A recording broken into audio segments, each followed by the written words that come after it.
Internet connection তোমার বাসায়, আব্বা আম্মা বাসায় নাই, তোমার হাতে পুরো পৃথিবীর। সেখানে তুমি কোন দিকে যাচ্ছ? তোমার আঙ্গুল কোন দিকে যাচ্ছে? তোমার সুইচ কি চাপ দিচ্ছে? তুমি কি লিখতেছো কিবোর্ডে? তোমার চোখ কি দেখছে? কেউ দেখুক আর না দেখুক, ঠিক কিনা? কথা জোরে বলেন, জোরে বলেন। ঠিক। আমি তোমাকে বদরের যুদ্ধে যাওয়ার কথা বলছি না, আমি তোমাকে উহুদ, খায়বার, খন্দকে, মিনা, মুজদালিফায়, কারবালার মাঠে যেতে বলছি না। আমি তোমাকে এই ছোট্ট মাঠে যুদ্ধ করতে বলছি। This is the field. It will be proved. Are you a believer or not? তুমি কি মুমিন নাকি না এটাই প্রমাণ করে দেবে।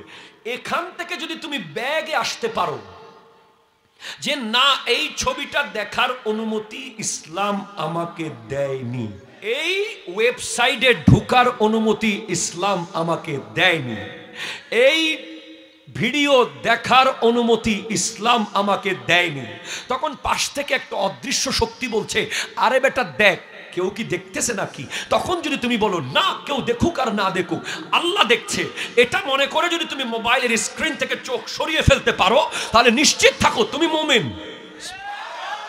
আমি মুমিন, আমি ইমানদার, আমার চেয়ে বড় ইমানদার আছে কিনা বললে হবে না। তোমার আশেপাশে সবাই লাখে 10,000 10,000 10,000 খাচ্ছে, কথা কয় না। তোমার ঘরে ভাতের চাউল নাই, তুমিও সেই সুযোগ পেয়েছো, বাট তুমি বলছো অসম্ভব, উপোস মরে যাব, 1 টাকা হারাম খাবো না। তুমি তো মুমিন। তোমাকে নিয়েই কাল হাসরের মাঠে আমার নবী প্রাউড করবে, this is my followers, he is my followers. হ্যাঁ, আমি তাকে ভালোবাসি, সে আমার, সে আমার। এভাবে যদি আমি তোমাকে বলতে যাই, দিন চলে যাবে। মানে 24 ঘন্টা লাইফে যদি আপনি নিশ্চিত হতে পারেন যে আল্লাহর ভয়ে আমি অনেক কাজ ছেড়ে দিয়েছি, যেটা আমি বাবা মার ভয়ে ছাড়েন নাই, টিচারের ভয়ে ছাড়েন নাই, বড় ভাইয়ের ভয়ে ছাড়েন নাই, মুরব্বীদের ভয়ে ছাড়েন নাই, একমাত্র আল্লাহর ভয়ে ছেড়েছেন, অবশ্যই আপনি মুমিন, আপনি মুমিন, আপনি মুমিন।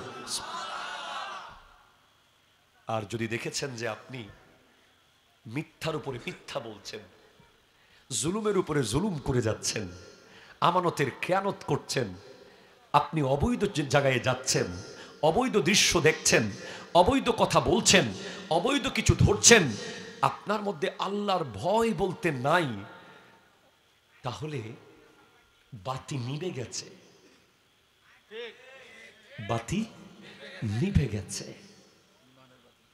ইমানের বাতি। এটা মিটি মিটি মিট মিট মিট করে জ্বলছিল, শেষ পর্যন্ত আপনার সোহবত, ওই বদবক্ত বন্ধু আপনার, যে আপনাকে মসজিদে না নিয়ে মেলায় নিয়ে যায়, ঠিক কিনা কথা বলেন, যে আপনাকে তাসবিহ না দিয়ে সিগারেট ধরিয়ে দেয়, যে আপনাকে সুন্দর ভদ্রভাবে চলতে না শিখিয়ে আপনাকে রাস্তায় মাতলামি বান্দ্রামি করতে শিখায়, যে বন্ধু আপনাকে ইহুদিদের মতো চুল কাটতে শিখিয়েছে, যে বন্ধু আপনাকে খ্রিস্টানদের মতো কাপড় পরতে শিখিয়েছে, যে বন্ধু আপনাকে ওয়েস্টার্ন কালচারকে আলিঙ্গন করতে শিখিয়েছে, সেই বন্ধুর কাছে না গিয়ে আপনি যদি একজন আল্লাহর ওলির দরবারে যেতেন, আজকে আপনার ইমানের বাতি নিভে যেত না, জ্বলে উঠত, ঠিক রাখ।